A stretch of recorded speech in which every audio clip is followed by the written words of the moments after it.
Alléluia. Alléluia. Est-ce qu'il y a le peuple de Dieu dans la maison? Alléluia. Alléluia. Alléluia. Est-ce qu'il y a le peuple de Dieu dans la maison?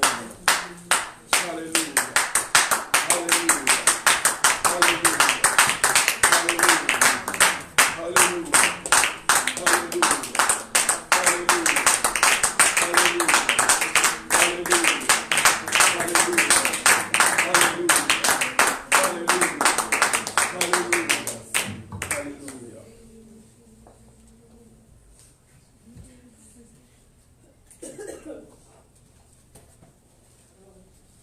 Nous allons tous ensemble lire le psaume 1. C'est seulement 6 versets. Nous allons les lire ensemble.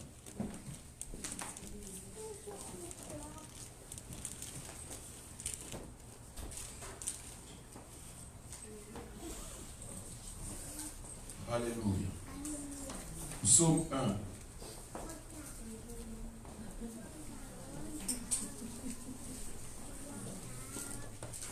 Vous avez trouvé? C'est 6 versets. Psaume 1.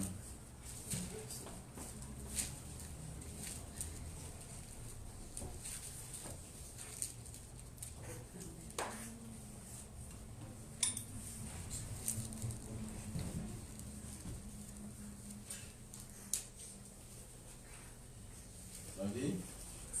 On le lit ensemble. 1, 2, 3.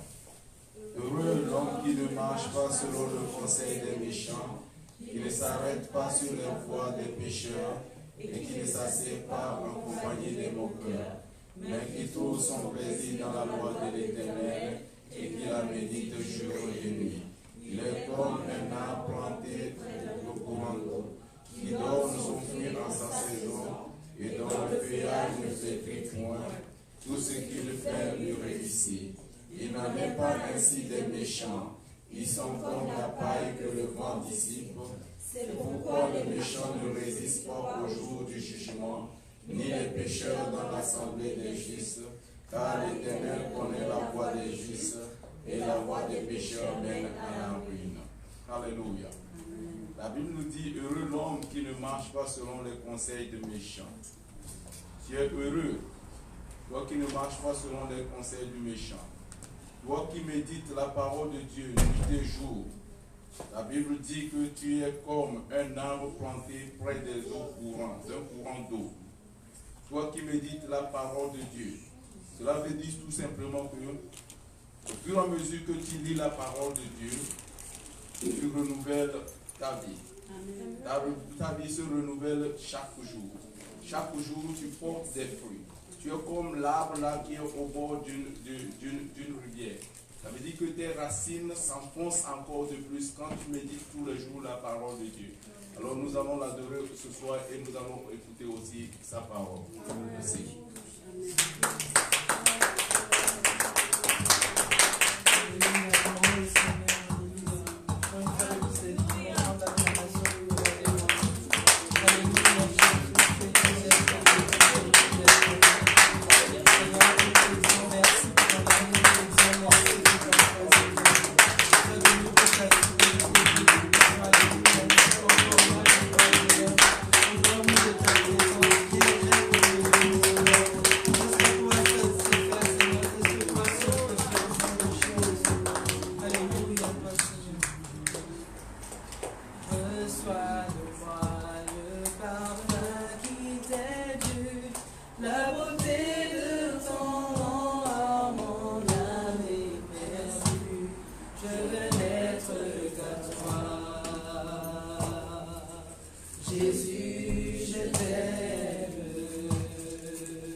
Encore de vous lever pour la prière. Alléluia. Ça fait un peu d'exercice pour ça qu'on se lève. ensemble. Seigneur Jésus, nous te disons merci encore ce soir. Merci pour ta bonté, merci pour ton amour, merci pour tout ce que tu fais.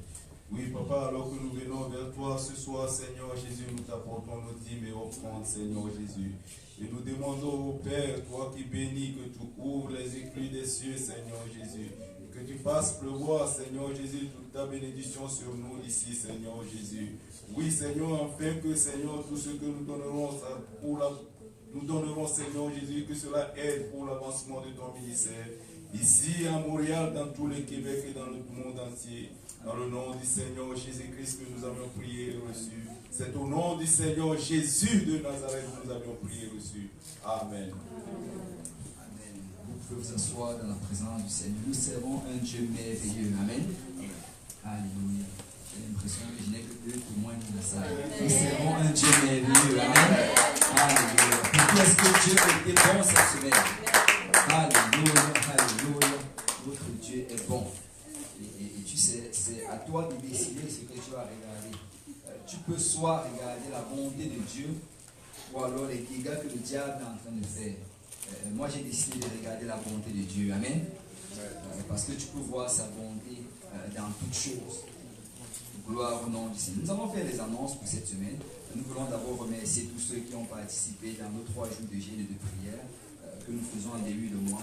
Et sûrement, le Seigneur va utiliser nos prières et nos sacrifices de nourriture, de temps et de sommeil pour faire de grandes choses dans cette province. Amen. Demain, vendredi, nous avons le service des jeunes à l'église de l'Est. C'est de 19h à 21h. Et en fait, 19h, la prière commence. 19h30, le service commence. Mais samedi, ça va être comme d'habitude de 19h à 21h. La prière à l'Est et à Saint-Laurent. Amen. Et content de voir la sœur Corinne avec nous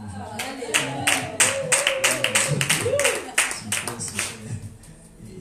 Non, mais pour dimanche, dis à ton voisin dimanche. Le service commence à 10h30. C'est ça, 10h30. Et nous voulons arriver à 10h30 pour la prière, pour préparer le lieu dans la prière. Et nous voulons inviter quelqu'un. Amen. Donc, tu avais ton voisin et tu lui invites quelqu'un. Après, regarde-toi toi-même, pointe sur toi-même, dis, je dois inviter quelqu'un. Et c'est facile de dire ce jour. Je dois inviter quelqu'un. Amen. Invite quelqu'un et pour que cette personne vienne et entende l'évangile et obéisse.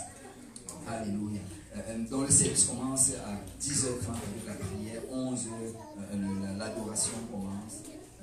Mais il y a également des services à Saint-Laurent aux heures habituelles pour ceux qui peuvent y aller. Mais cette semaine, ça va être une semaine spéciale. Je ne sais pas si pour cette semaine, on continue l'évangile. L'évangélisation continue même demain. Donc demain, il y a également l'évangélisation. Voir le frère Pierre. Et pourquoi est-ce qu'on évangélise? C'est parce que la semaine prochaine, nous allons avoir le 25e anniversaire de la conférence d'évangélisation francophone d'Amérique du Nord. Amen. Alléluia. Et nous rendons grâce au Seigneur pour cela. Et nous avons, en fait, ça commence la semaine prochaine à partir de jeudi. Donc, je veux que tu te tournes vers ton voisin et que tu le touches un peu à l'épaule, gentiment, pour qu'il se réveille. Et que tu lui dises, jeudi, nous ne serons pas ici. Donc, que personne ne m'envoie un message et texte que pasteur, l'église est fermée.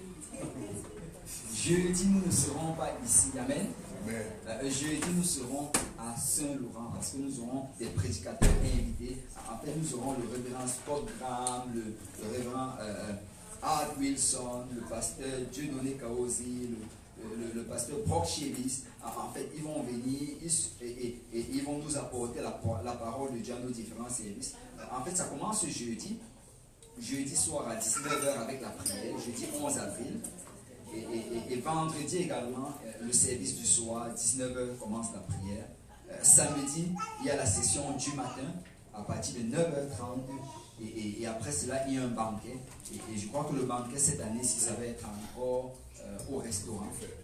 Et ça va être au buffet. Et venez jeudi ou vendredi et vous aurez l'adresse pour le buffet.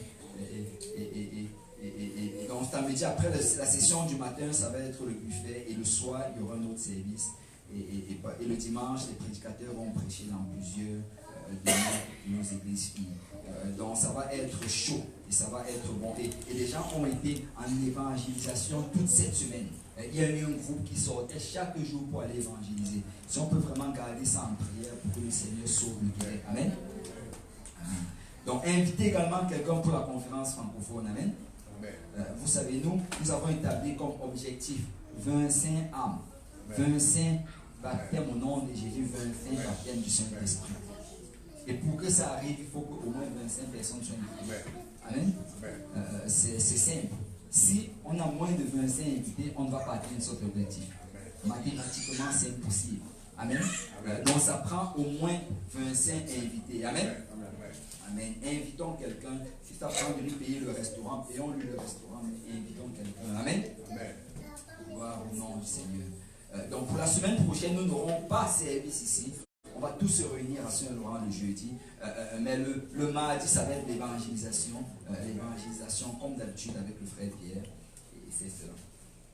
Donc, nous rendons grâce au Seigneur pour ce qu'il est en train de faire, parce que le Seigneur est en train de bouger puissamment. Amen. Et nous sommes vraiment dans un temps de réveil.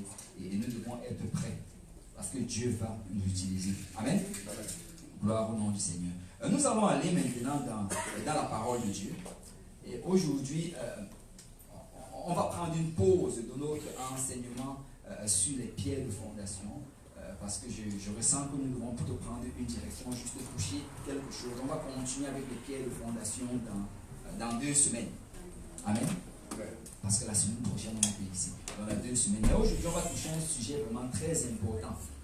Et c'est un sujet, je peux vous le garantir, que tout le monde ici, c'est une probabilité de 1 sur 1, comme certains disent. Tout le monde ici a déjà eu à faire face à cela. Je peux le dire avec assurance. Amen. Et le sujet qu'on va traiter aujourd'hui, c'est la tentation. La tentation. Et pour titre, je vais dire tacler la tentation. Qui veut tacler la tentation? Je ne sais pas pour vous, mais je me ressens comme tacler la tentation. On va tous se lever dans la présence du Seigneur. On va aller vers le Seigneur en prière.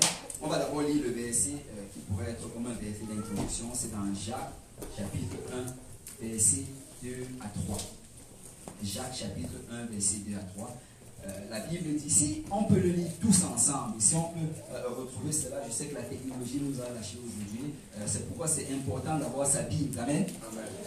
Ne va pas en guerre en comptant sur l'âme de quelqu'un d'autre. Apporte ta propre âme. Alléluia. Donc, Jacques chapitre 1, verset 2. Si vous y êtes, dites Amen. Amen. Si vous n'y êtes pas, dites j'arrive. Amen.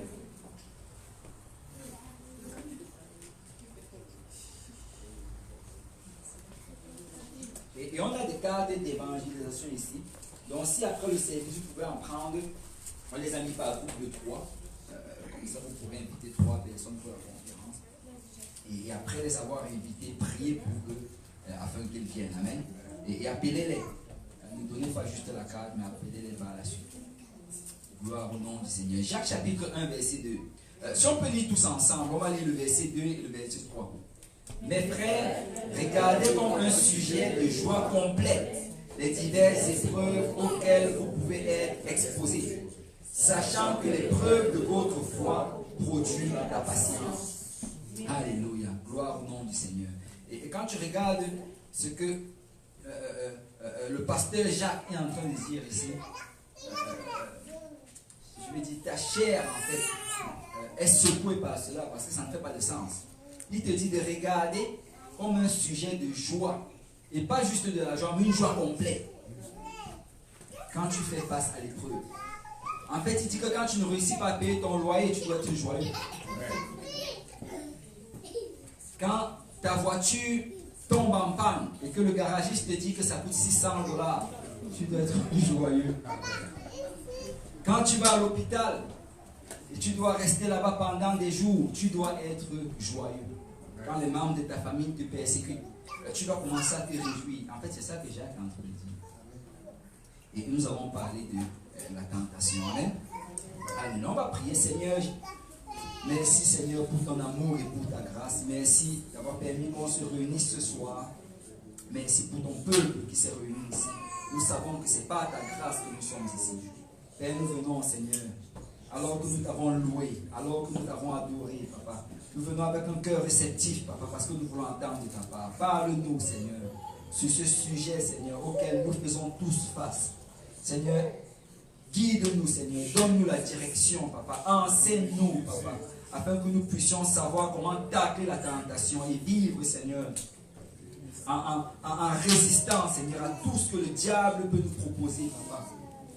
Et en marchant, Seigneur, dans la voie que tu traces devant nous, et en te ressemblant jour après jour, jusqu'à ton retour. Seigneur, c'est en ton saint nom que nous avons prié, au nom de Jésus. Si l'Église de Dieu peut dire au nom de Jésus, si on ne peut pas nos mains pour le Seigneur avant de nous asseoir, alléluia. Si on peut vraiment battre nos mains pour le Seigneur, alléluia. Gloire au nom du Seigneur, gloire au nom du Seigneur, alléluia.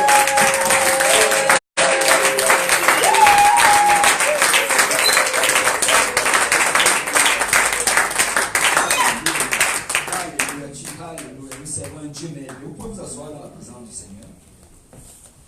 Tacler la tentation. Je ne sais pas si quelqu'un a déjà entendu parler de Thomas Costen. Thomas Costen, en fait, c'est un écrivain.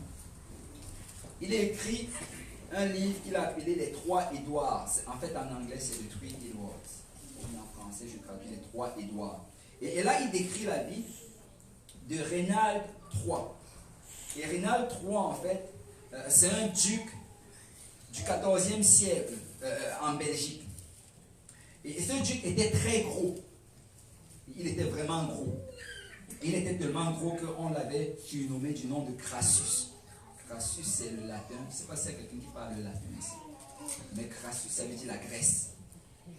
Et ils n'étaient pas très gentils à leur temps. Et on l'avait surnommé Crassus. Mais Rénald III, il arrivait à un point où il avait une violente querelle avec son jeune frère. Et son frère s'appelait Édouard. Et là, Édouard a mené une révolte contre lui.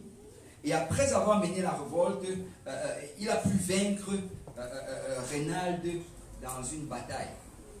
Et là, par la suite, il a pris Rénald, qui était son grand frère. Il a amené dans un château en Belgique. Et dans une pièce du château, il a construit une chambre autour de lui. Et après avoir construit cette chambre, il a promis à Rénald que si tu réussis à sortir de cette chambre, je te remets ton titre, je te remets toutes tes propriétés. Et il a promis avec ses mains.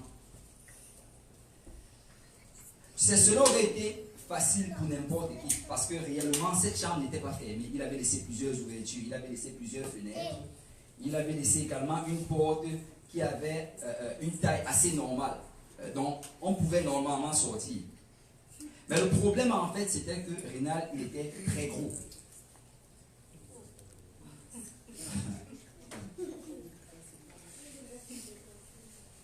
Et il a fait savoir à Rénald que si tu veux sortir d'ici, le seul moyen en fait c'est que tu perdes du poids.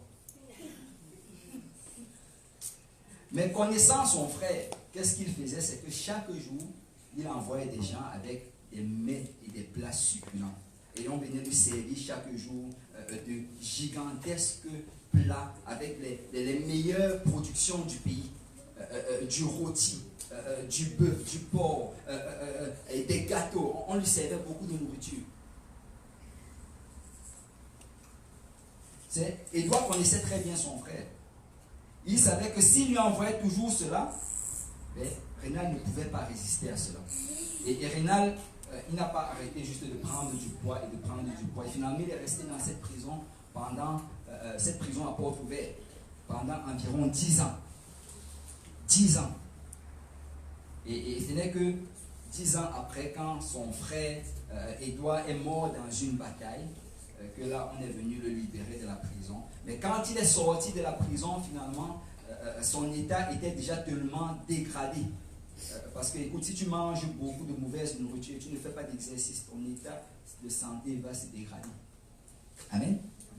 Et son état était tellement dégradé que quand il est sorti, il n'a pas vécu pour plus d'1 an. L'année suivante, il est mort. Et quand on allait souvent demander à Édouard que qu'est-ce que tu fais, et ce que tu fais c'est cruel, Édouard allait dire, mon frère n'est pas prisonnier, il peut passer quand il veut. Parce que réellement, son frère, il était prisonnier de son propre appétit. Amen. Chaque tentation dans notre vie, c'est une opportunité de faire du bien. Et je vais m'expliquer. C'est que quand on pense souvent à la tentation, on voit toujours la tentation comme si le diable nous donnait l'opportunité de faire le mal. Mais nous devons réaliser que la tentation, ça peut être soit une pierre d'achoppement, soit alors une pierre qui sera un tremplin pour nous permettre de grandir dans le Seigneur. Tu sais, parce que quand tu es tenté, de la même, c'est aussi bien une opportunité pour toi de faire la mauvaise chose que de faire la bonne chose. Amen. C'est quand tu es tenté, tu peux dire non à cela et là tu aurais fait la bonne chose. Amen. Souvent on a l'impression que la tentation, l'ultime destination de la tentation c'est le mal. Non, non, non. Ça peut être le bien. Ça peut être le bien. Parce que la tentation nous fournit uniquement le choix.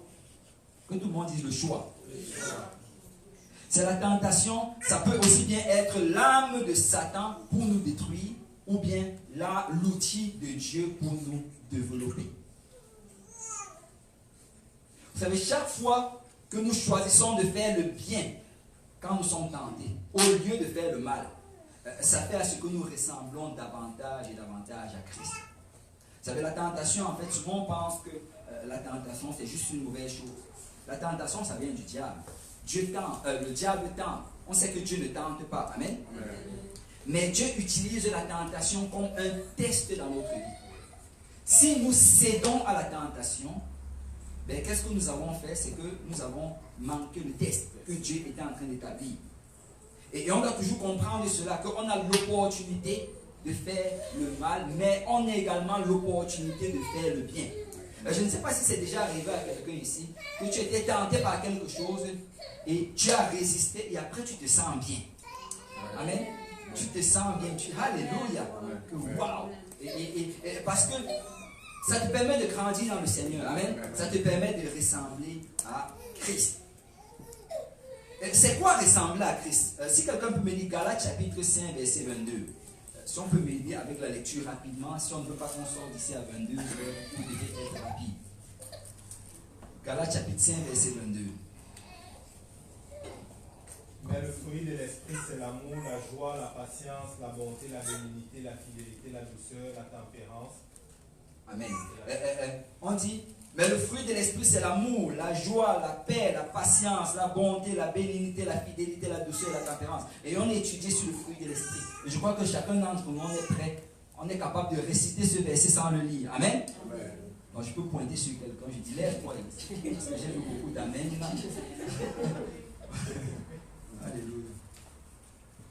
Vous savez, le fruit, en fait, le pasteur Karosina, il en avait parlé la dernière fois, je ne sais pas si c'était la prédication dernière.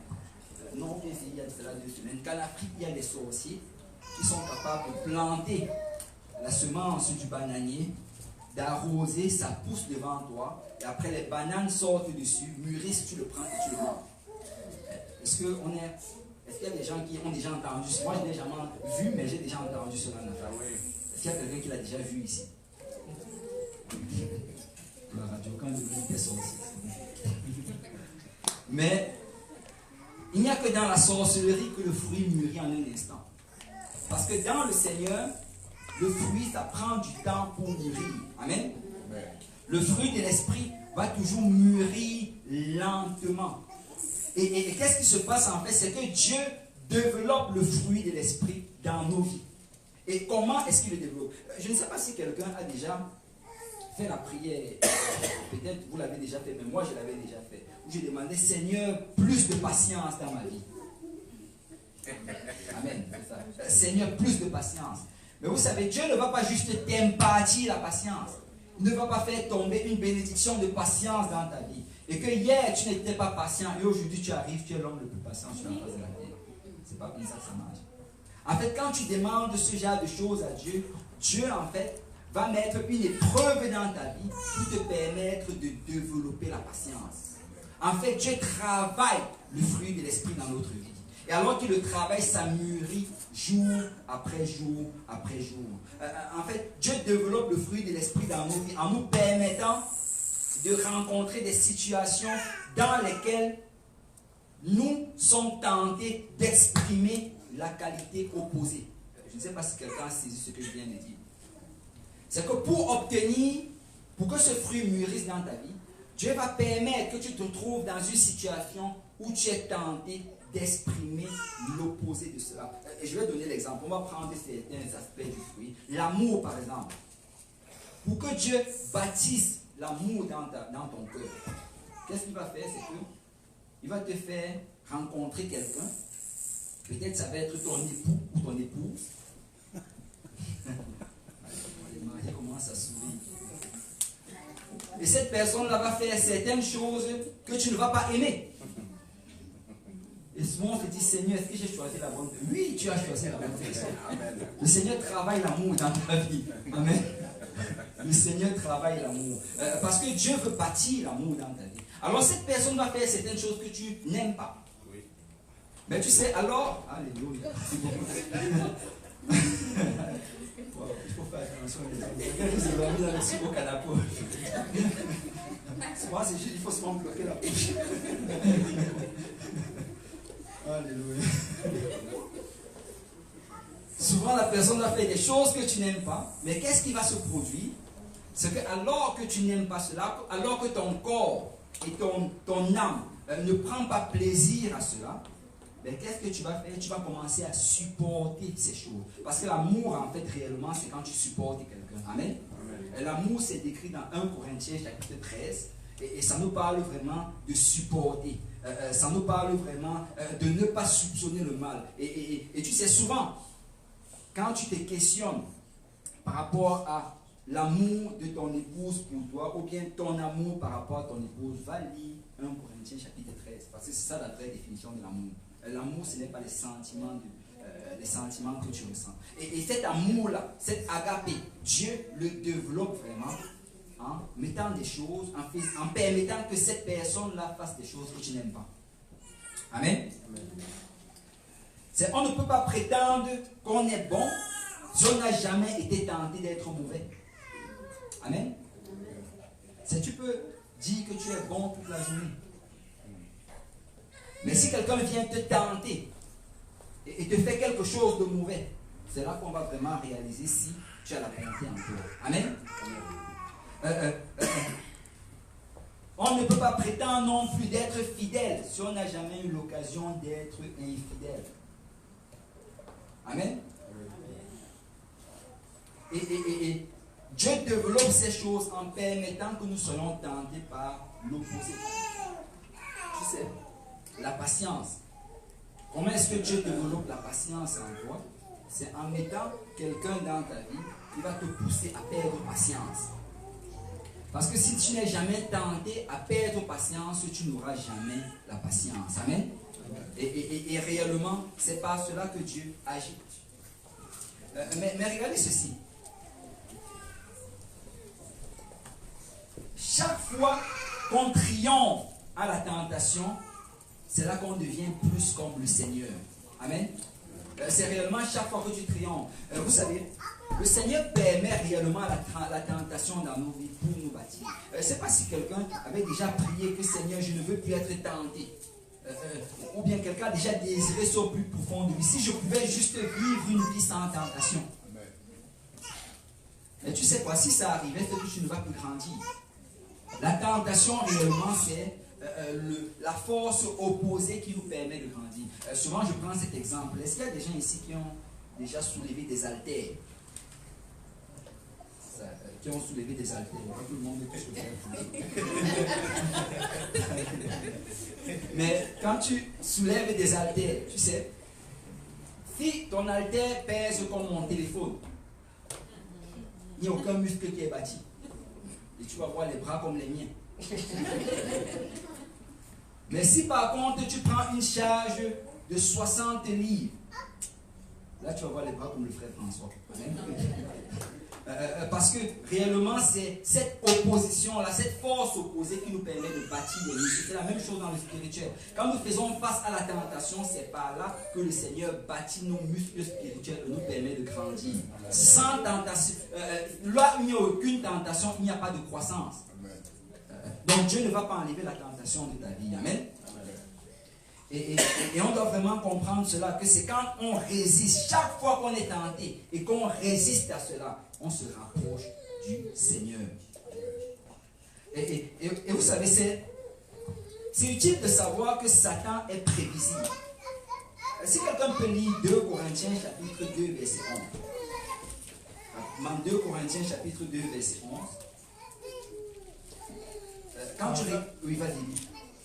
Afin de ne pas laisser Satan l'avantage sur nous, car nous n'ignorons pas ses desseins. En fait, Paul parle ici, il demande d'agir d'une certaine manière afin de ne pas laisser Satan avoir l'avantage sur nous. Car nous n'ignorons pas ses desseins, nous n'ignorons pas ses plans. Parce que le diable va toujours utiliser les mêmes plans. C'est les mêmes plans qu'il a utilisés avec Adam et Ève. Il les a utilisés avec Jésus. La même manière qu'il a tenté les gens dans la Bible, la même manière qu'il a tenté les gens dans le passé, il le fait encore aujourd'hui. Il ne change pas de plan. Et parce qu'il est prévisible, nous pouvons identifier la manière comme il agit. Et ça peut nous aider vraiment à résister à la tentation. Amen. À éviter la tentation. Regardez ceci. Il y a 4 D. En fait, il y a quatre manières comment la tentation va vraiment agir. Et j'appelle ça les 4 D. Et le premier D, c'est désir. Que tout le monde dise désir. Vous savez, tu peux avoir un désir impur. Ou bien tu peux avoir un désir même qui est légitime. Et c'est par ces choses-là souvent que ça commence. Ça va commencer par un désir impur ou bien un désir même qui est légitime. Et je vais m'expliquer. Vous savez, la tentation va commencer quand Satan va vous suggérer de céder à un désir. Que tout le monde dise désir. Ça va être un désir impur. Une chose que tu sais que ce n'est pas la volonté de Dieu. Une chose que tu sais que ça va t'éloigner de Dieu. Ou bien ça peut être un désir légitime. Vous savez, il y a certains désirs légitimes, certains désirs qui ne sont pas contre la parole de Dieu. Mais si nous les pratiquons mal, qu'est-ce qui se passe? C'est que ça nous amène dans le péché. Amen. Et on doit toujours faire attention des raccourcis. Vous savez, je vais donner un exemple. Vous savez, je me rappelle un frère, et il me disait que lui, quand il est venu dans le Seigneur, il ne savait pas que la fornication c'était un péché. En fait, il savait, mais jusqu'à un certain niveau. Parce que lui, il se disait que si j'ai déjà promis à la fille que je vais l'épouser, ça veut dire qu'on est comme mari. Et ça, c'est ce qu'on appelle un raccourci. Amen. Parce que tant que vous n'avez pas encore vu le pasteur ou bien le maire et dit je le veux, vous n'êtes pas marié. Amen. Et souvent le diable va utiliser des raccourcis. Souvent il va utiliser des choses pareilles juste pour nous faire croire que c'est correct. Et c'est un désir qui est légitime. C'est un homme, il va se marier, avoir son épouse. Et peut-être même c'est sa fiancée, il va se marier avec elle. Mais tant que ce n'est pas encore officialisé, ce n'est pas encore légal. Amen. Et on doit toujours se méfier de cela. Parce que la tentation va toujours commencer dans les pensées. Vous savez, la tentation, ça ne commence pas dans les circonstances. Ça va toujours commencer dans la tête. Et je vais m'expliquer. Regardez ceci. Souvent, on pense qu'on est juste tenté parce que les circonstances sont produites. Et je vais vous donner un exemple. Je crois qu'avec ça, vous allez comprendre très facilement. Supposons qu'une femme, par exemple, en bikini passe et qu'il y a 2 hommes qui sont juste là en bordure de route. Et l'un voit bien, il a ses yeux ouverts, et l'autre est aveugle. Est-ce que les deux vont être tentés? Non. Il n'y a que celui qui voit qui va être tenté. Pourquoi? Parce que ce n'est pas par rapport aux circonstances, mais c'est par rapport à ce qui se passe dans la tête. Amen. Il ne va pas dire, oh, j'ai été tenté parce qu'elle est passée. C'est quand tu aurais pu choisir de devenir aveugle ce jour et fermer tes yeux. Amen. Donc ce n'est pas les circonstances, c'est dans la tête. C'est ce que tu avais dans la tête. Et très souvent, nous allons être tentés à cause de nos désirs. Parce que nous avons déjà commencé à mijoter certaines choses dans notre tête. Et quand les circonstances se produisent, nous tombons à l'intérieur. Matthieu chapitre 7, verset 20 à 23, si quelqu'un peut le lire. Matthieu 7, verset 20 à 23. C'est donc à leur fruit. Matthieu 7, verset 20. Ok, peut-être je me trompe. C'est pas 10, c'est 21 peut-être. Marc, désolé. Marc 7, 20 à 23. Il dit encore, ce qui sort de l'homme, c'est ce qui souille l'homme. Car c'est du dedans, c'est du cœur de l'homme qui sortent des mauvaises pensées, les adultères, les impudicités, les meurtres, les vols, les cupidités, les méchancetés, la fraude, le dérèglement, le regard envieux, la calomnie, l'orgueil, la folie. Toutes ces choses mauvaises sortent du dedans et souillent l'homme. Amen. Il dit encore, c'est Jésus qui parle, ce qui sort de l'homme, c'est ce qui souille l'homme. Donc ce n'est pas ce qui est à l'extérieur, c'est ce qui sort de nous. Amen. Et il dit, car c'est du dedans, c'est du cœur. Et quand on parle d'habitude du cœur dans la parole de Dieu, on fait référence aux pensées. Dans leur temps, au temps de Jésus, quand on pointait souvent le cœur, c'était pour faire référence aux pensées. Et il dit, c'est du cœur des hommes que sortent les mauvaises pensées, les adultères. Il parle même des adultères. Si quelqu'un commet l'adultère, c'est parce que il avait déjà commencé à travailler cela dans sa tête. Amen. Aujourd'hui, on aime souvent utiliser un terme. On dit, je suis tombé dans le péché. Écoute, ce n'est pas comme si tu marches et subitement, oh, tu tombes dans le trou dans le péché. En fait, tu marches, tu vas dans le péché. Tu ne te retrouves pas dans un bar par accident. Amen. Tu ne te retrouves pas à regarder de la pornographie par accident. Tu ne te retrouves pas à avoir des mauvaises pensées par accident. Tu marches littéralement dans le péché. Et dans tous les cas, ça commence toujours d'abord dans les pensées. Ça commence dans les pensées. Il dit les adultères, les impudicités, les meurtres. Pour que quelqu'un commette un meurtre, ça commence dans les pensées. Les vols, les cupidités, les méchancetés, la fraude, le dérèglement, le regard envieux, la calomnie, l'orgueil, la folie. Toutes ces choses mauvaises sortent du dedans et souillent l'homme. Donc Jésus est en train de dire, tu ne peux pas dire que c'est à cause des circonstances que je pêche. Regarde l'état de ton cœur. Amen. Amen. Donc le premier c'est le désir. Deuxième maintenant le doute, que tout le monde dise tout. Regardez, Satan va essayer de nous faire douter de ce que Dieu a dit. Rappelez-vous d'Ève dans le jardin d'Éden. Qu'est-ce qui s'était passé avec Ève? Le diable lui a dit, Dieu a-t-il réellement dit? Il va toujours travailler avec le doute. La première chose, il va voir que tu as un désir. Et après maintenant, il va venir commencer à travailler avec le doute pour vraiment amener ce désir-là à l'action. Est-ce vraiment un péché? Souvent, est-ce que c'est vraiment un péché? Vous savez, un chrétien qui veut servir Dieu ne doit pas poser ce genre de questions. Parce que nous ne voulons pas vivre à la limite du mal. Mais nous voulons vivre le plus proche de Dieu que possible. Je crois que j'ai déjà raconté cette histoire de cet homme qui cherchait un chauffeur pour ses enfants. C'est un homme très riche. Il avait des enfants, il voulait un chauffeur pour ses enfants. Alors il a envoyé la demande. Il y a plusieurs personnes qui se sont présentées. Et là, il y avait des gens avec beaucoup d'expérience. Il y avait même des gens qui étaient avant des chauffeurs de Formule 1. Et là, le premier vient. Il voulait leur faire un test pour voir qui allait être le bon chauffeur pour ses enfants. Le premier vient et il prend la voiture.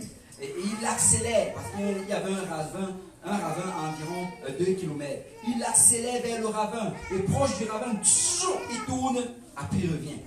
Tout le monde applaudit. Le deuxième prend la voiture. Et là, il accélère encore plus vite. Il arrive proche du ravin à peine. Et il tourne juste au bordure du ravin, de telle manière à ce que les rochers tombent même dans le ravin. Et après, il revient garer la voiture. Tout le monde applaudit. Et là, le troisième prend l'auto. Il conduit juste pour 2 mètres. Et après, il revient. Et à la fin, le maître a choisi le troisième. Parce qu'il dit que moi, je veux des gens qui vont garder la vie de mes enfants en sécurité. Et réellement, c'est comme ça que nous devons servir le Seigneur. N'essayons pas de nous rapprocher le plus possible du péché. Soyons loin du péché et très proches de Dieu. Amen. Donc la question d'un chrétien, ce n'est pas qu'est-ce que je dois faire pour ne pas vivre dans le péché, mais qu'est-ce que je dois faire pour être agréable à Dieu. Amen. Et très souvent, ça va commencer dans cela. Est-ce vraiment un péché? Est-ce que cela s'applique vraiment à moi aujourd'hui? Ça, c'était les choses de l'Ancien Testament. N'est-ce pas Dieu veut que je sois heureux? Ouf, j'ai déjà tellement entendu cela. Non, la parole de Dieu dit de ne pas... Oh oui, mais quand je fais ça, je suis heureux. N'est-ce pas Dieu veut que je sois heureux? Vous savez, je veux que mes enfants soient heureux, mais je ne veux pas leur donner tout ce qu'ils me demandent.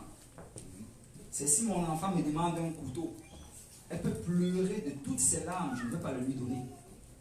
Et les choses que Dieu nous interdit, c'est pour notre bien, c'est pour notre salut. Peut-être tu ne comprends pas pourquoi il interdit cela, mais c'est pour ton bien. Amen. Peut-être ça va t'attrister pour un bout de temps, comme mon enfant. Mais à la fin, tu vas réaliser que c'était pour ton bien. Amen. La troisième chose maintenant, la déception. Que tout le monde dit déception. Déception, la signification de déception, c'est également la tromperie. En fait, Satan est incapable de dire la vérité. Chaque fois que le diable te parle, il ment. Amen. Il est le père du mensonge. Il n'est pas capable de dire la vérité. Il va toujours te dire soit un mensonge, soit une demi-vérité. Une demi-vérité, c'est un mensonge. Et il va souvent te dire, écoute, fais cela. C'est pas grave, tu vas pouvoir t'en tirer. Personne ne va savoir. D'ailleurs, tout le monde le fait à l'église. Il va te faire ce genre de choses. Comme si tu dis avec tout le monde le fait. Ils sont tous des hypocrites. On dit, oh, c'est seulement un petit péché. Ce n'est pas il n'y a que les péchés. C'est un petit péché. Dieu va pardonner cela. La Bible déclare qu'aucun péché ne va aller au ciel. Amen. Et le diable va utiliser cette tromperie, ces mensonges, cette déception. Et la troisième et la quatrième chose finalement qui va se produire, c'est la désobéissance. Tout le monde dit désobéissance. C'est le moment où on finit par agir dans ce qui a mijoté dans nos pensées depuis longtemps. Vous savez, la désobéissance, ce n'est que le quatrième point dans le processus. Souvent, vous savez, notre problème, souvent, nous les chrétiens, c'est qu'on pleure quand on commet l'action. On pleure quand la désobéissance est visible. On aurait dû pleurer dès que le désir commençait déjà à tournoyer dans notre tête. Parce que c'est quand le désir a commencé que là, on était déjà dans les trous. Amen. Parce que la désobéissance que nous voyons, en fait, ça a commencé comme une idée dans la pensée et ça a pris naissance dans les actions. Jacques chapitre 1, verset 14 à 15, si quelqu'un peut lire rapidement.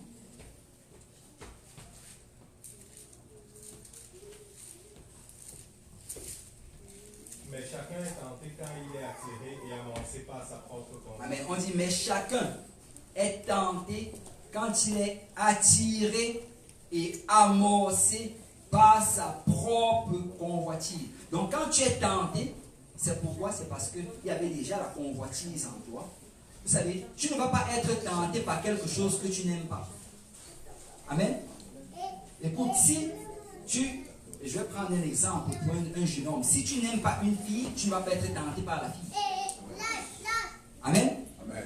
Si tu n'aimes pas le gâteau au chocolat, tu ne vas pas être tenté par le gâteau au chocolat. Amen. Donc si tu es tenté par quelque chose, c'est parce qu'il y avait déjà cette convoitise en toi. Et la Bible dit que chacun est tenté quand il est attiré et amorcé.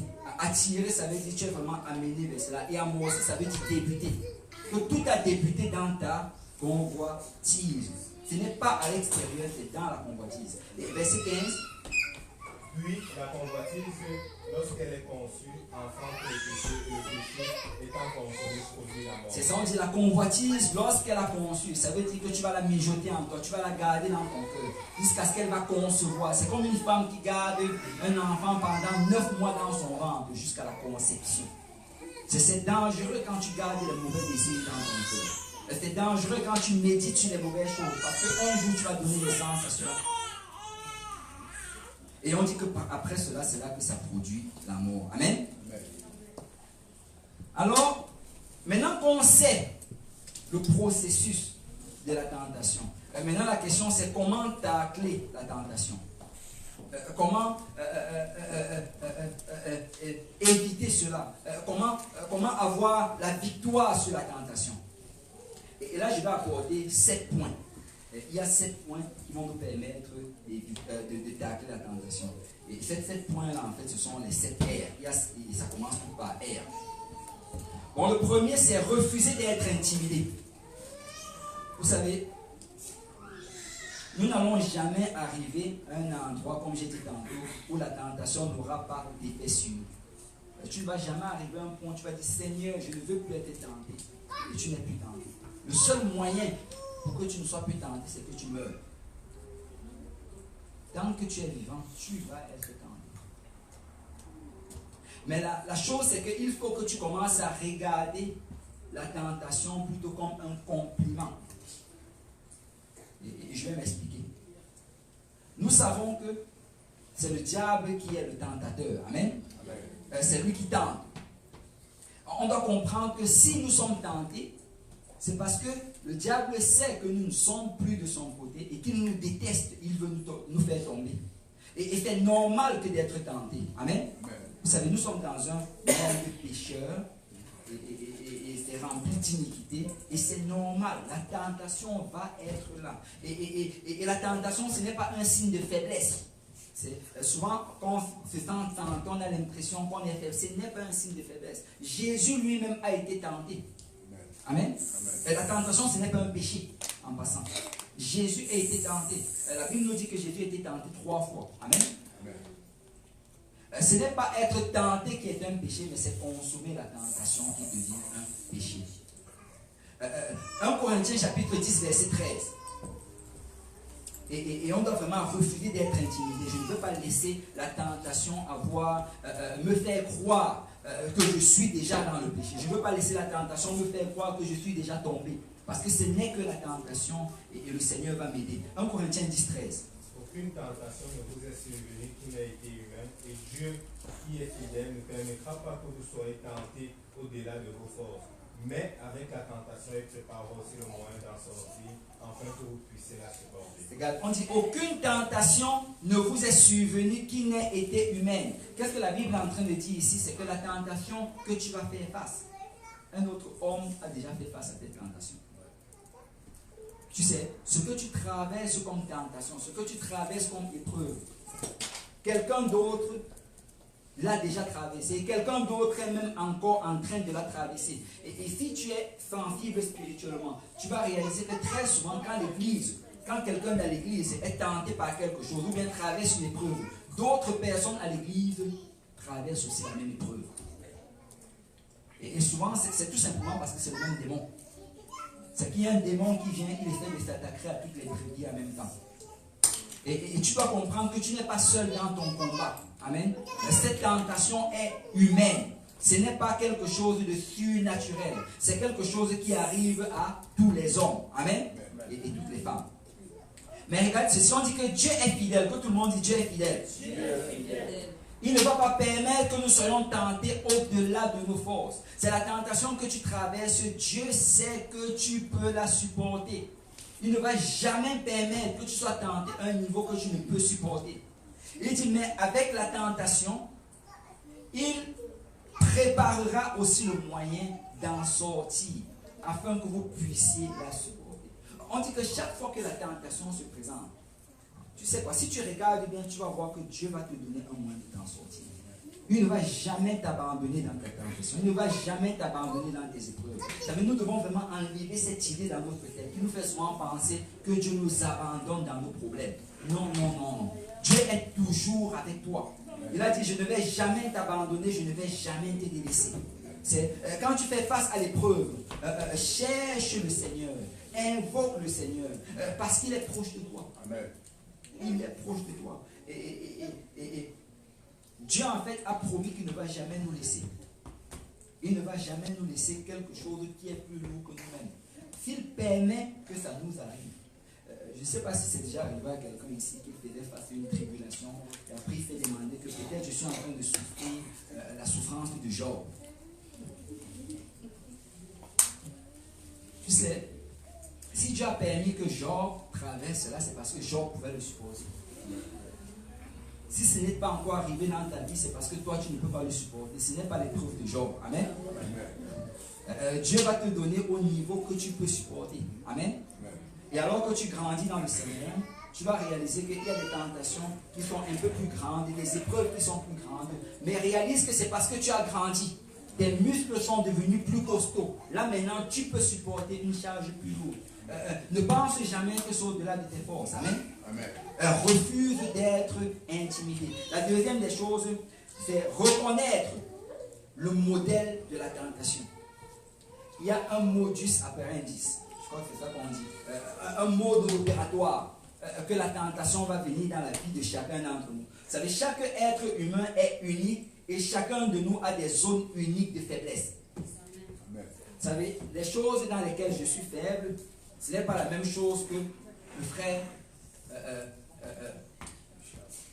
frère Richard va être faible. Les choses dans lesquelles il va être faible, ce n'est pas la même chose que moi je vais être faible. Et ainsi de suite. Chacun d'entre nous ici, nous avons nos zones de faiblesse.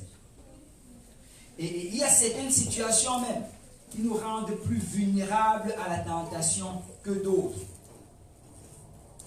Et chacun d'entre nous, nous connaissons ces situations. Chacun d'entre nous, nous connaissons ces choses. Et laisse-moi te dire que si tu ne le connais pas, le diable le connaît. Le diable sait exactement ce dans quoi tu es faible. Le diable sait ce que tu aimes manger. C'est pourquoi quand tu jeûnes, il va souvent s'assurer à ce que tu sentes cette odeur-là quand tu passes en haut.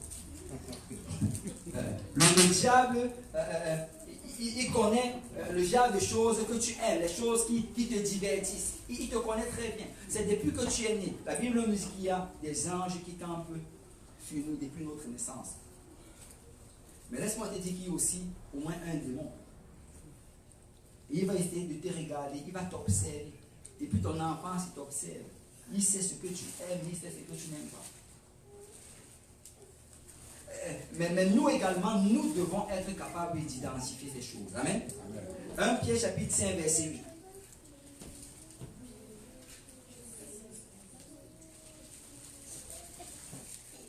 Soyez sobres, réveillés.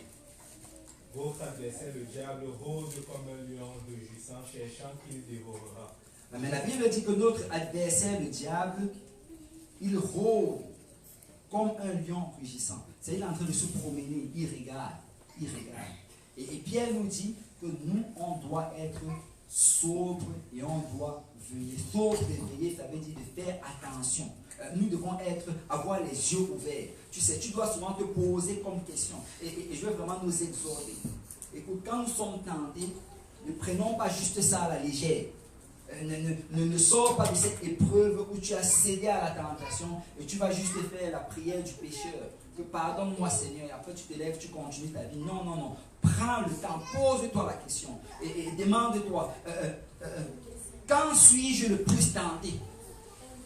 Tu dois examiner cela. Qu'est-ce qui s'est passé pour que tu tombes dans cette tentation? Quand suis-je le plus tenté? Où suis-je le plus quand je suis tenté? C'est dans quel endroit que je me trouve? Si tu regardes bien, tu vas voir que tu es tenté quand tu es dans certains endroits. Quand tu es avec certaines personnes. Amen. Quand tu fais certaines activités, tu dois vraiment être capable de faire comme une introspection et de penser de ces choses-là. Et de vraiment évaluer quand, où, qui, comment, avec qui. Et après avoir identifié cela, tu dois maintenant éviter ces situations. C'est quand tu sers le Seigneur, il y a certaines personnes avec qui tu ne dois plus marcher. Ces personnes qui t'amènent toujours à faire le mal. Dans ton cœur, tu veux servir le Seigneur. Il y a l'amour de Dieu en toi. Mais quand tu marches avec cette personne, ils vont toujours t'amener à pécher.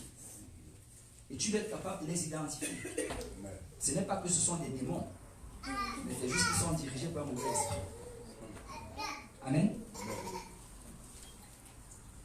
Et tout ça, ça prend la planification. Vous savez, la planification va te permettre d'éviter la tentation. Que tout le monde dise planification. Nous devons planifier. Tu sais, il y a des rues à Montréal sur lesquelles je ne vais pas marcher. Je ne veux pas aller marcher sur Sainte-Catherine. Amen. Amen. Qu'est-ce que j'irai à faire sur Sainte-Catherine? Il y a des magasins ailleurs. Et il y a des endroits où je ne vais pas marcher. Écoute, je ne vais pas aller me promener sur la plage où il y a un tas de monde qui sont nus. Qu'est-ce que je vais faire? Je ne vais pas dans les boîtes de nuit. C'est comme s'il y a moins d'amen avec ça.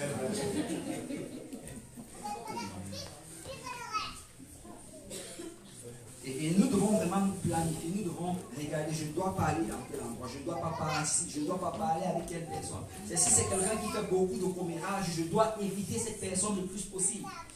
Qui m'appelle, je ne réponds pas.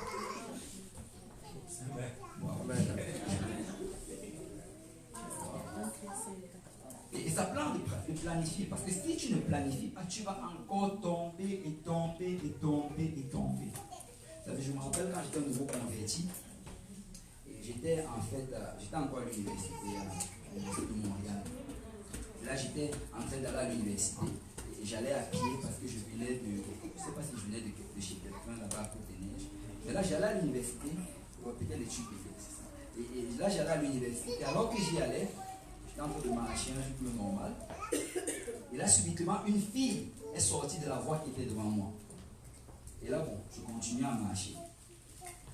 Mais le truc, c'est qu'elle était habillée d'une manière vraiment pas correcte.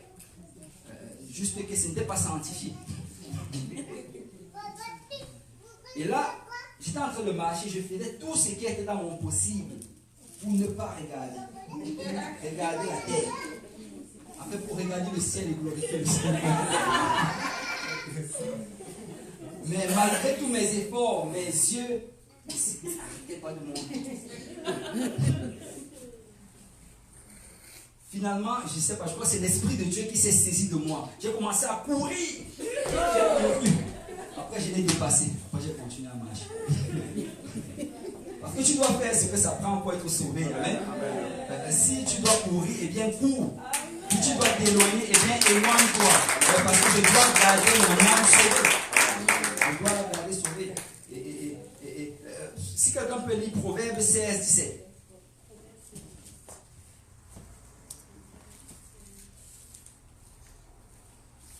Le chemin de l'homme droit, c'est d'éviter le mal. Celui qui garde son âme veille sur sa voie.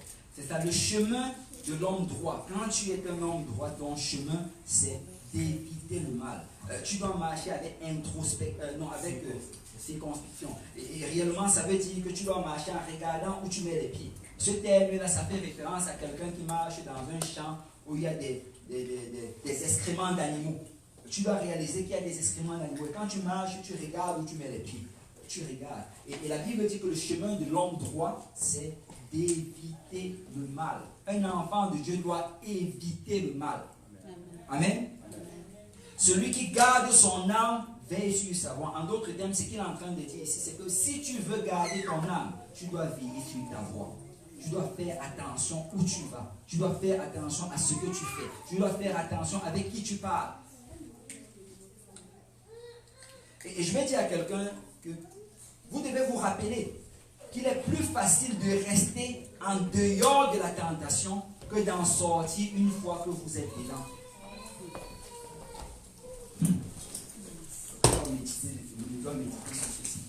Il est plus facile de rester en dehors de la tentation que d'en sortir une fois que tu es dedans. Amen.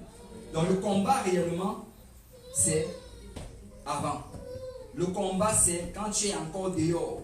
C'est si tu te dis que, oh non, je suis très fort. Et j'avais déjà entendu un frère dire cela. Tu dis, oh non, moi, écoute, même si une femme nue passe devant moi, je ne peux pas être tenté. C'est si tu dis cela, c'est que peut-être tu as un problème.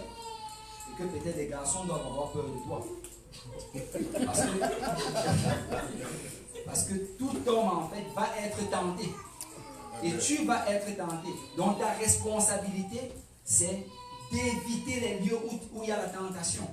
Et c'est pourquoi je vais encore le répéter. Un enfant de Dieu ne va pas dans les piscines publiques ou bien dans les plages publiques où il y a des gens qui sont en caleçon. En fait, on dit le maillot de bain, il n'y a pas de différence avec le caleçon. Comment la différence? Je ne sais pas, ça a la même taille. 1 Corinthiens chapitre 10 verset 12.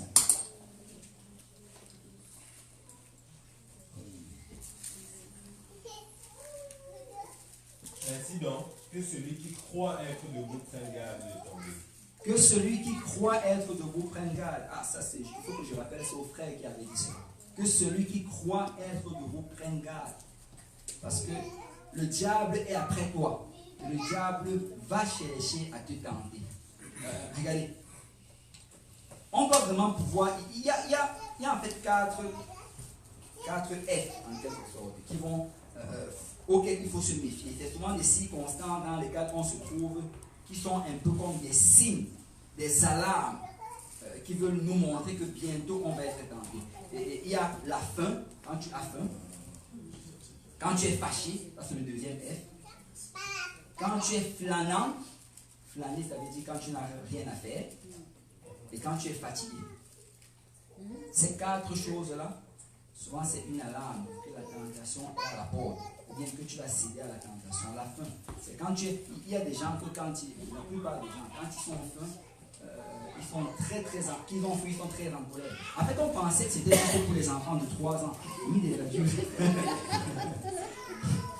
Quelqu'un, il vient, il te parle mal, il agit mal avec toi, juste parce qu'il n'a pas mangé. Et souvent, c'est un signe. Donc, quand tu as faim, souvent la meilleure des choses que tu as fait, c'est de fermer la bouche.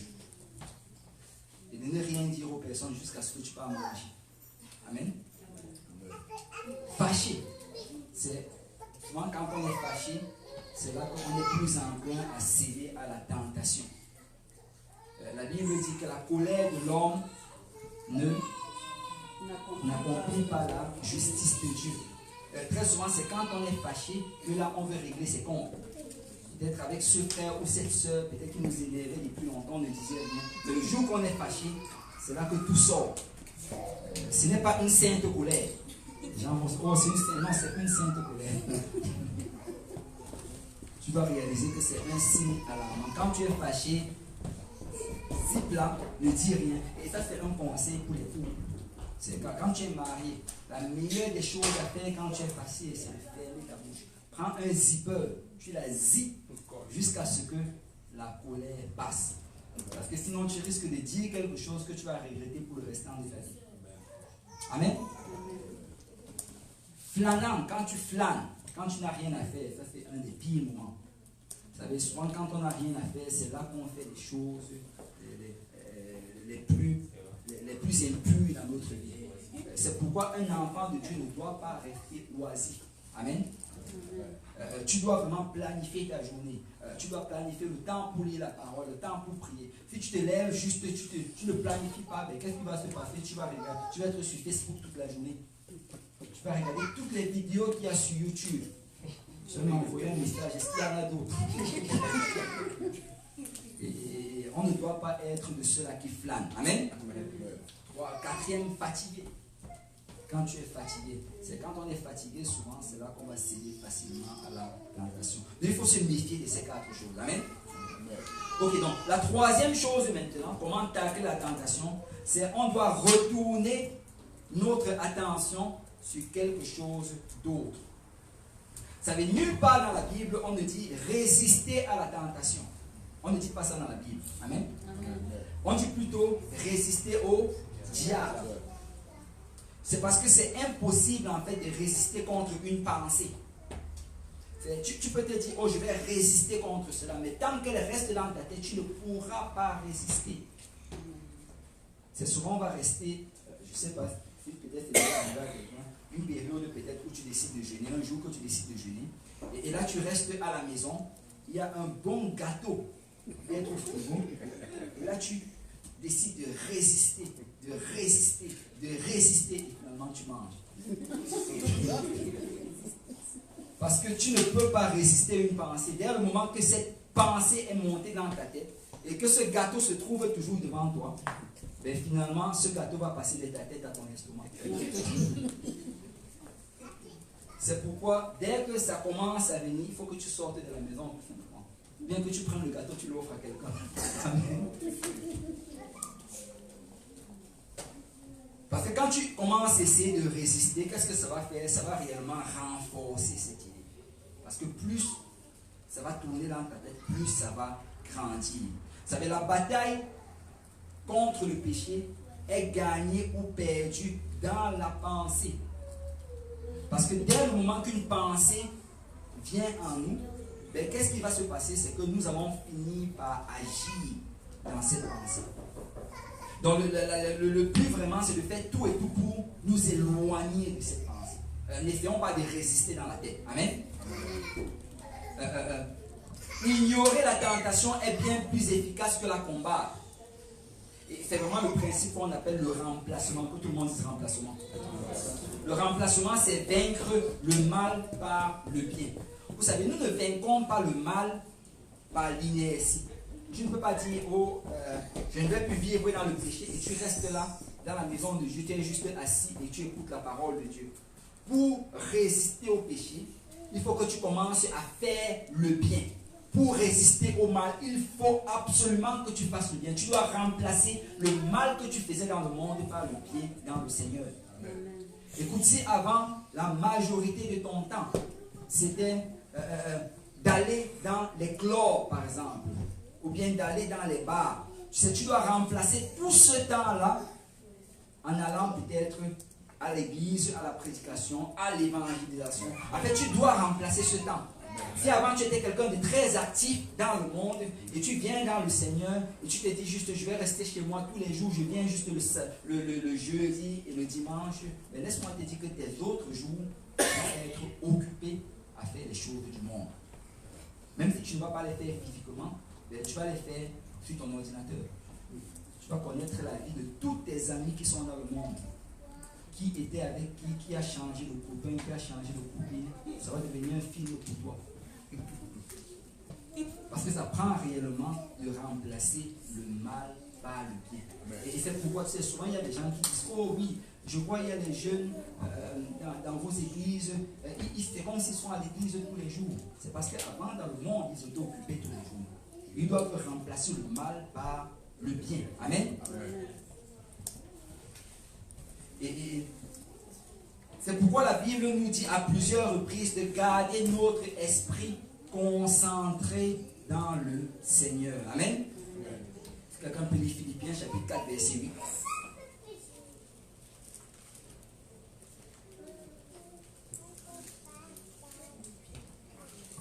Au reste, frère, pour tout ce qui est vrai, pour tout ce qui est honorable, tout ce qui est juste, tout ce qui est pur, tout ce qui est aimable, tout ce qui mérite l'approbation, ce qui est vertu et digne de louange, soit l'objet de vos pensées. Tu vois, il dit tout ce qui est, tu vois, il met beaucoup de tout ce qui est vrai, tout ce qui est honorable, tout ce qui est juste, tout ce qui est pur, tout ce qui est aimable, qui mérite l'approbation, tout ce qui est vertu et digne de louange, soit l'objet de... En fait, il faut remplir ses pensées des choses de Dieu. Amen. Il faut tellement remplir. Écoute, remplace la chanson du monde par la louange. Remplace tes amis du monde par des amis dans le Seigneur. Tu dois vraiment remplacer cela. De telle manière à ce que tu sois saturé des choses de Dieu afin que le diable ne trouve pas de place en toi. Amen. Amen. Proverbe 4, 23. Et là, il nous reste juste quelques points. Je sais qu'il est déjà presque 21h, mais on va bientôt finir. Proverbe 4, 23. Garde ton cœur plus que toute autre chose, car de lui viennent des sources de la vie. La Bible dit de garder son cœur. Donc c'est important de garder son cœur. Comment garder son cœur? J'ai dit tantôt que le cœur, quand on parle du cœur dans la Bible, c'est quoi? C'est ça, c'est les pensées. Et comment garder ses pensées? Vous savez, il n'y a que 5 moyens par lesquels la tentation va entrer dans nos pensées. C'est par nos cinq sens. Ça peut entrer par tes yeux. Comme j'ai dit tantôt, l'aveugle ne peut pas avoir la convoitise des yeux. Amen. Donc ça peut entrer par les yeux, ça peut entrer par les oreilles, ça peut entrer par le toucher, ça peut entrer par le goûter, ça peut entrer par l'odorat. En fait, ce n'est que par cela que tu peux être tenté. Donc ça prend de garder volontairement cela. C'est Job dit,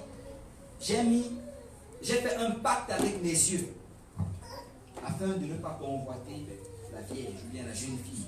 Donc littéralement, il a décidé que, écoute, si je vois une fille parce que je suis déjà marié, je ne la regarde pas. Et là, même si, et ça il faut que je précise, mais même si tu n'es pas marié, ce n'est pas normal de regarder une fille. Amen. Et là, j'ai dit cela, je sens que peut-être j'ai ressenti l'esprit de quelqu'un dit, Amen, je ne suis pas encore marié. La Bible dit que si tu regardes une fille pour la convoiter, tu as déjà commis l'adultère avec elle. Donc avant même que tu ne lui aies parlé, tu as déjà péché. Parce que dans ta tête, tu as déjà commencé à mijoter le péché. Donc tu dois garder tes yeux, tu dois garder tes oreilles. Je n'écoute pas n'importe quoi. Un enfant de Dieu n'écoute pas la musique du monde. Amen. Écoute, dans la musique du monde, on parle de la perversité, on parle des choses iniques. Un enfant de Dieu n'écoute pas cela. Un enfant de Dieu garde ses yeux, garde ses oreilles, garde tous ses sens. Parce qu'il veut les garder sanctifiés. Maintenant, la quatrième chose, révélez votre lutte à un ami dans le Seigneur. Ça, c'est quelque chose de beau. Révélez, que tout le monde dise révéler. Révélez. Vous savez, le plan de Dieu pour notre vie inclut les autres chrétiens. C'est quand Dieu revient, il revient pour son Église. Amen. Dieu ne revient pas pour les individus, il dit qu'il revient pour son Église. Donc tu ne peux pas être seul au monde en train de servir le Seigneur et croire que tu vas être sauvé. Tu dois être connecté au corps du Christ. La Bible dit que nous sommes le corps du Christ. Chacun d'entre nous, nous sommes les membres. C'est si un membre, les membres en passant, la Bible a dit que nous sommes les membres, nous ne sommes pas les organes vitaux. Le membre, c'est les mains et les pieds. Les membres, tu peux perdre le membre et le corps continue à vivre. Mais le membre en lui-même va mourir. Amen. Si ma main est coupée, on ne la jette pas à terre.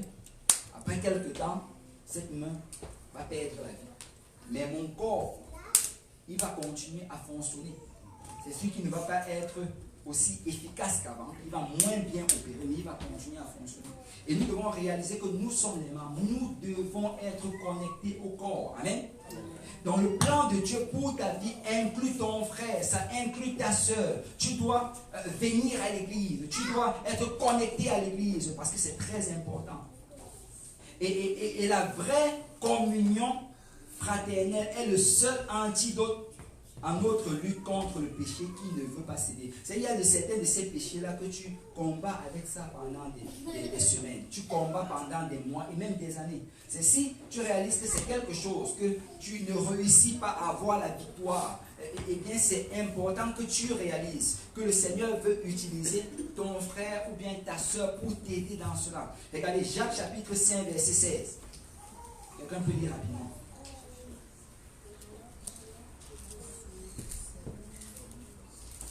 Confessez donc vos péchés les uns aux autres et priez les uns pour les autres, afin que vous soyez guéris. La prière fervente du juste est une grande efficacité. Amen. Et regardez, la Bible dit confessez donc vos péchés les uns aux autres. Bon, ça, je dois avertir que ça ne signifie pas que tu dois venir demander le micro, pasteur, je veux témoigner, et que tu racontes à tout le monde ce que tu es en train de souffrir. Ce n'est pas ça. Quand on parle de confesser les péchés les uns et les autres, ça veut dire que tu dois avoir un ami dans le Seigneur, quelqu'un avec qui tu es proche dans le Seigneur, avec qui tu peux échanger. Oui, donne-moi 2 secondes, je vais juste essayer d'expliquer comme ça. Peut-être même que vous avez expliqué. C'est important de ne pas choisir n'importe qui. Amen. Ne choisis pas le journaliste de l'église. Amen. Amen. Amen. Tu dois t'assurer que ce soit une personne de confiance, une personne de prière. Amen. Une personne vraiment qui est sérieuse dans le Seigneur. Et il faut prier d'abord avant de demander au Seigneur qui peut être mon partenaire de prière. Prie, demande cela au Seigneur. Et viens confirmer avec le pasteur. C'est souvent la meilleure des choses à faire. Parce que tu ne veux pas que tes histoires se retrouvent sur la place publique. Amen. Tu as besoin d'un partenaire de prière et non quelqu'un qui va relayer ça à tous les autres. Oui, frère Diallo. C'était ce partenaire-là, on pouvait choisir notre épouse. Oui, normalement, ça devrait être. Si tu es marié, ben, ça doit être ton épouse. Et c'est bien que tu poses cette question-là. Écoute, tu ne peux pas avoir un meilleur ami autre que ton époux ou ton épouse. Ce n'est pas normal qu'un chrétien ou une chrétienne partage tous ses secrets avec une soeur ou un frère à l'église et ne le dit pas à son mari. Tu vas dire, oh non, ce n'est pas un homme de prière. Mais prie avec lui. Ce n'est absolument pas normal. Parce que si tu fais ça, tu vas détruire ton mariage. Tu vas détruire ton mariage. Le Seigneur vous a liés ensemble. Vous êtes des partenaires dans la prière, des partenaires dans la vie. Et tout, vous devez vous partager les uns les autres. Et quand on parle de confesser vos péchés, ça veut dire que tu dois être capable de tout révéler à ton époux, à ton épouse. J'ai un problème avec telle chose. Je traverse telle situation. J'ai combattu encore et encore avec ça, je ne réussis pas à avoir le dessus. Et la Bible dit que quand vous allez faire cela, maintenant vous devez prier les uns pour les autres. Et si ton époux ou ton épouse te révèle cela, ce n'est pas pour que tu ailles révéler ça à une sœur à l'église. Vous savez, les choses des couples, ça reste dans le couple. Amen. Tu ne peux pas entendre ton mari te dire, oh, j'ai tel problème, j'ai un problème, je sens que je suis tenté par la cigarette. Après, tu peux raconter ça à tout le monde. Gardez les choses de la maison dans la maison. Amen. S'il t'a révélé cela, c'est pour que tu pries pour cela. Parce que laisse-moi te dire que s'il tombe, ben, toi tu seras sujet à tomber. S'il faillit, votre maison va être un chaos. Donc quand il te révèle cela, tu dois prier ardemment pour cela. Tu dois jeûner pour cela. Tu dois te battre dans la prière. Parce que la victoire de ton épouse signifie ta victoire. Amen. La victoire de ton épouse signifie ta victoire. Mais si tu n'es pas marié, tu peux trouver un partenaire dans le Seigneur, de prière. D'habitude, c'est mieux que ce soit femme, sœur avec sœur et frère avec frère. Parce qu'on ne veut pas de déclaration d'amour. Je priais le Seigneur m'a dit.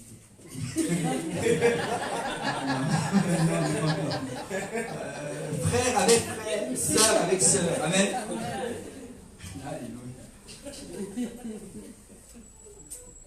Et on dit que la prière fervente du juste a une grande efficace parce qu'il va prier. Il dit, priez les uns pour les autres afin que vous soyez guéris. Si vous priez ensemble, le Seigneur va vous guérir. Il dit que la prière fervente, une prière en feu, une prière déterminée, une prière vraiment qui presse, est une grande efficace. Et il dit, révélez vos sentiments, et vraiment, révéler vos sentiments est le début de la guérison. C'est souvent, ça prend juste de parler. Vous savez pourquoi les gens partent payer des milliers de dollars au psy? Juste pour s'asseoir sur sa chaise et commencer à raconter toute leur vie. C'est juste parce que rien que quand tu commences à parler, à révéler cela, c'est vraiment le début de la guérison. Amen. Donc souvent, c'est une chose que tu ne réussis pas, ça prend. Parle à ton épouse, parle à ton partenaire de prière. Et c'est ça. Et les péchés, en fait, réellement, les péchés se développent dans l'obscurité. Le péché aime l'obscurité. C'est quand c'est sombre, quand personne ne sait, quand tu es le seul à savoir. Le péché peut bien grandir. Mais dès que tu exposes le péché à la lumière, ça commence à rétrécir. C'est quand tu sais que quelqu'un connaît ton problème, que ton partenaire de prière connaît ton problème. Et tu sais que la prochaine fois que vous allez vous voir, il va vous demander, est-ce que tu as encore fait ceci? Ça te donne la force de résister. Amen. Ça te donne la force d'éviter cela. Et tu es seulement aussi malade que tes secrets. Tu es seulement aussi malade que tes secrets. Si tu as beaucoup de secrets, tu es beaucoup malade.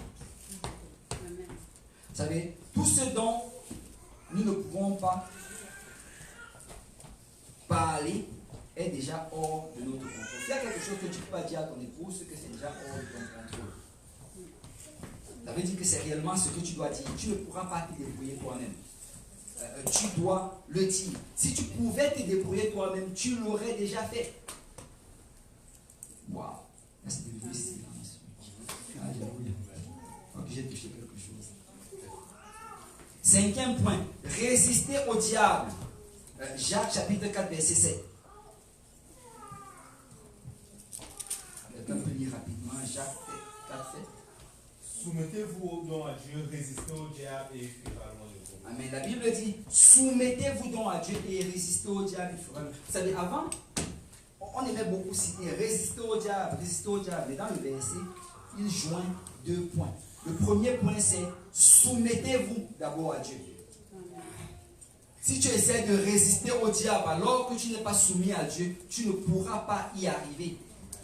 Tu dois te soumettre à Dieu, tu dois obéir à la parole de Dieu. Il y a des gens qui veulent servir Dieu alors qu'ils n'ont même pas encore obéi à l'évangile. Tu n'étais pas repenti de tes péchés. Tu n'as pas été baptisé au nom de Jésus-Christ pour le pardon de tes péchés. Et tu n'as pas reçu le don du Saint-Esprit. C'est ça, c'est le premier pas pour s'avancer vers le Seigneur. Ça prend le baptême. Le baptême au nom de Jésus, ça signifie vraiment l'appartenance à Christ. Et dès le moment que tu lui appartiens, là, il te promet qu'il va toujours te protéger. Donc ça prend d'abord de se soumettre à la parole. Et quand tu vas te soumettre, quand tu vas résister au diable, là, il va fuir loin de toi. Vous savez, la Bible compare souvent les chrétiens aux soldats qui combattent dans un territoire ennemi. Mais nous avons de grandes armes à notre disposition. Et notre ultime arme, c'est la parole de Dieu. Est-ce qu'il y a quelqu'un ici qui sait comment Jésus a résisté à la tentation? Comment?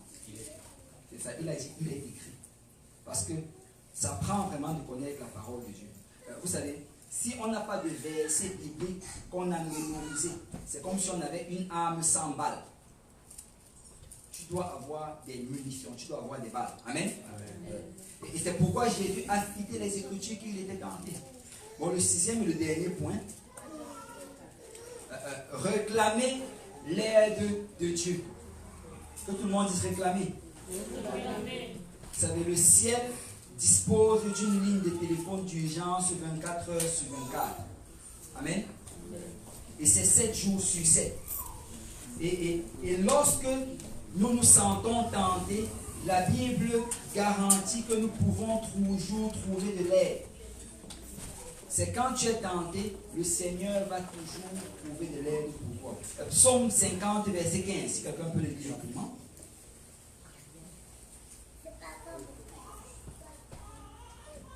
Psaume 50, verset 15.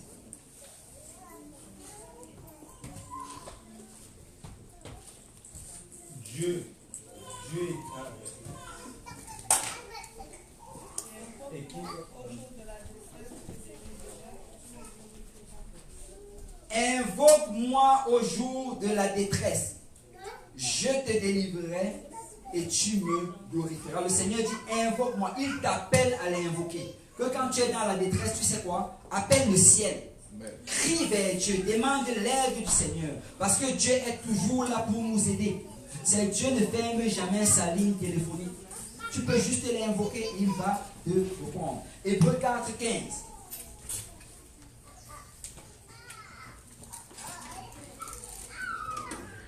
Hébreux 4, 15.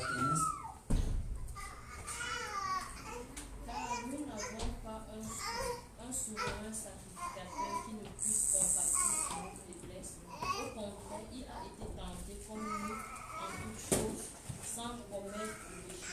La Bible dit, nous n'avons pas un souverain sacrificateur qui ne puisse compatir à nos faiblesses. Au contraire, il était tenté comme nous en toutes choses sans commettre de péché. Quand Jésus était sur la terre, il a subi toutes les tentations.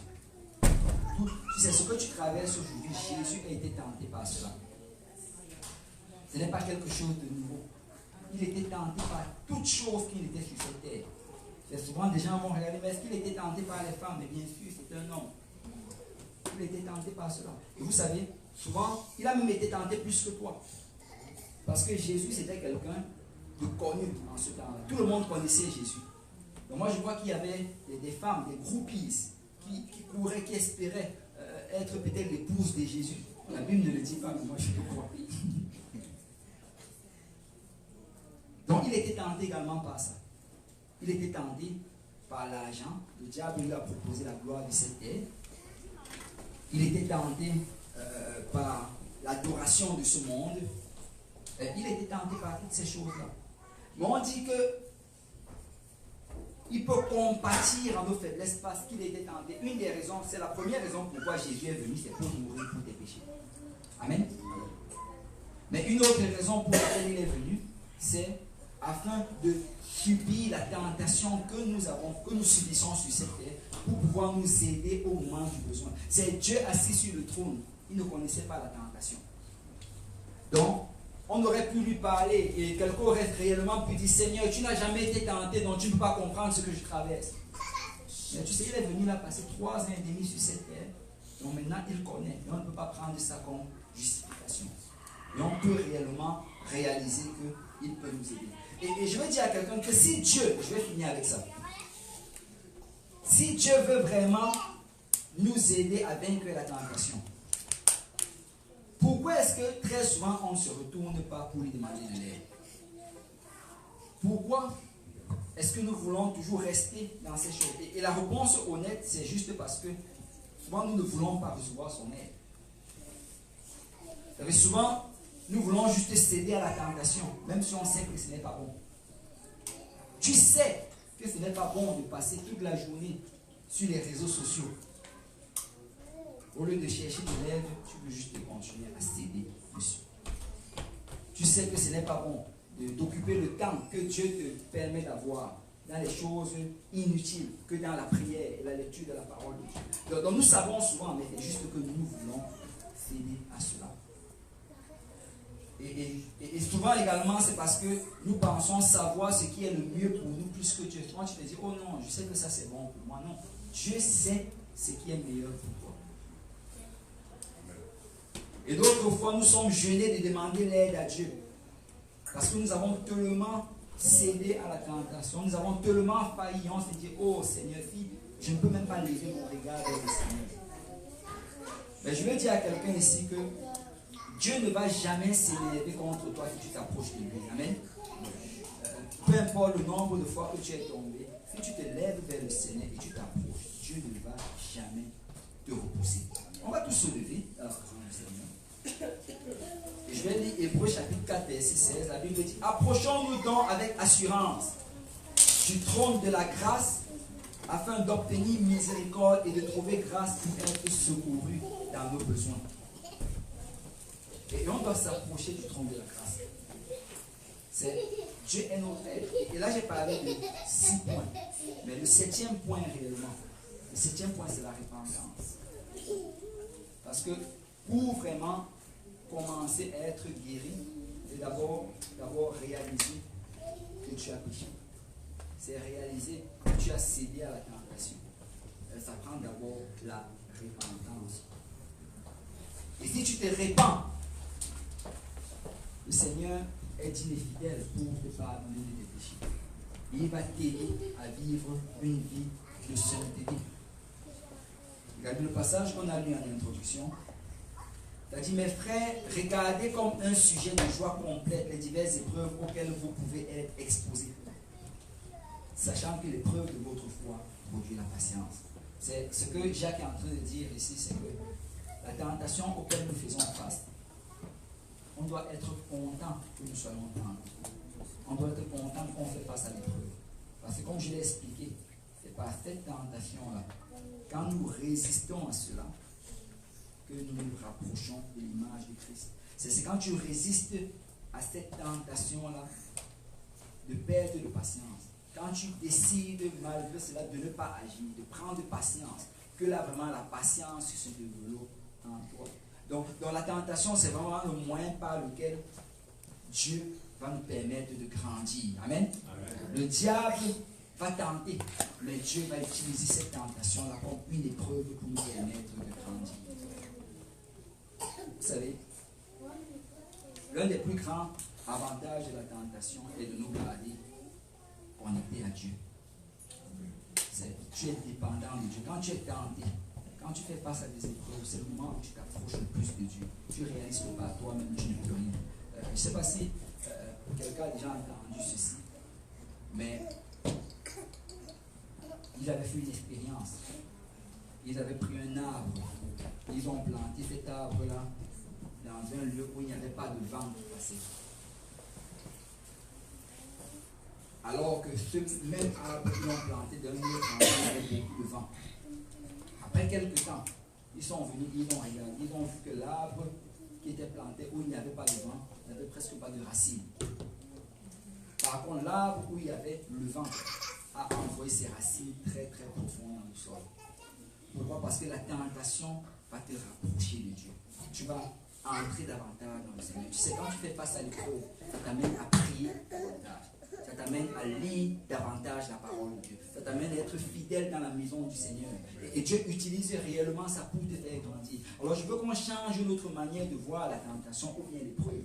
Et de comprendre vraiment que ce n'est pas que Dieu nous déteste ou bien que Dieu nous hait. C'est que Dieu nous aime. Amen. Et Dieu nous aime tellement qu'il ne veut pas nous laisser tels que nous sommes. Il veut nous aider à grandir. Parce qu'avec chaque tentation, il va donner le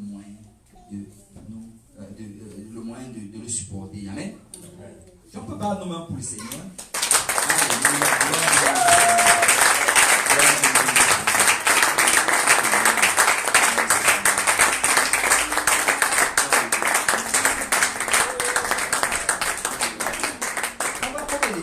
Seigneur, on va prier. Amen. Alléluia. Père Céleste, nous te disons merci. Merci pour ta présence en nous. Merci Seigneur pour ta parole. Merci pour nous révéler, Seigneur, la raison pour laquelle nous traversons ce que nous traversons. Merci Père de nous montrer que c'est par amour que tu nous laisses dans ce que nous traversons. Père, comme tu l'as dit à ton serviteur Paul, ma grâce te suffit. Et ma puissance se révèle dans tes épreuves. Papa, nous réalisons, Père, que c'est au travers de ces choses que nous grandissons. Nous réalisons, Père, que tu nous appelles à résister au diable, Papa. À pouvoir, Seigneur, utiliser les armes que tu nous donnes pour résister, Père. Et à nous accrocher à ta parole, nous accrocher à tes promesses, Papa. Père, nous réalisons aujourd'hui, Seigneur, que c'est quand nous décidons de faire le contraire de ce qui nous est proposé par le diable, que réellement nous grandissons, Seigneur, dans l'image de Jésus-Christ. Papa, je prie que tu nous aides tous aujourd'hui à garder ce que tu nous as donné aujourd'hui. Impartis en nous, Seigneur, un zèle, un amour, une persévérance, Papa. Impartis en nous, Seigneur, un désir, Seigneur, de te servir de tout notre cœur, de toute notre âme, de toutes nos forces. Impartis en nous, Seigneur, un cœur repentant, Papa, qui veut faire ta volonté. Père, je prie que tu touches chaque personne ici présente, Papa. Oh Seigneur, donne-nous de persévérer dans les choses de Dieu. Donne-nous de ne pas abandonner, Seigneur, mais de comprendre que nous sommes dans un processus de croissance, Papa. Et que tu es en train de nous amener à maturité, Seigneur, au travers de chacune de ces épreuves. Et qu'à la fin, nous allons pouvoir regarder cela, Père, et dire certainement, Papa, c'était la main de Dieu qui était en train d'agir. Certainement, Dieu nous bénissait au travers de ces épreuves. Et nous a amenés dans une nouvelle dimension. Papa, je prie que tu bénisses chaque personne, Seigneur, qui sont sous le timbre de ma voix, Papa. Et que tu nous gardes, Seigneur, jusqu'à la prochaine fois que nous allons nous revoir. Père, c'est en ton saint nom que nous allons prier. Au nom de Jésus. Si l'église de Dieu peut dire au nom de Jésus. Si on peut battre nos mains pour le Seigneur, nous allons dire. Alléluia. Gloire au nom du Seigneur. Alléluia. Alléluia. Je ne sais pas s'il y a des questions pour ce qu'on a vu aujourd'hui. Ce qu'on va faire, on va se tourner, on va serrer la main de notre frère, de notre soeur. Et si vous avez des questions, vous pouvez rester et on va pouvoir les répondre. Mais si vous devez partir, on comprendra. Que le Seigneur vous bénisse.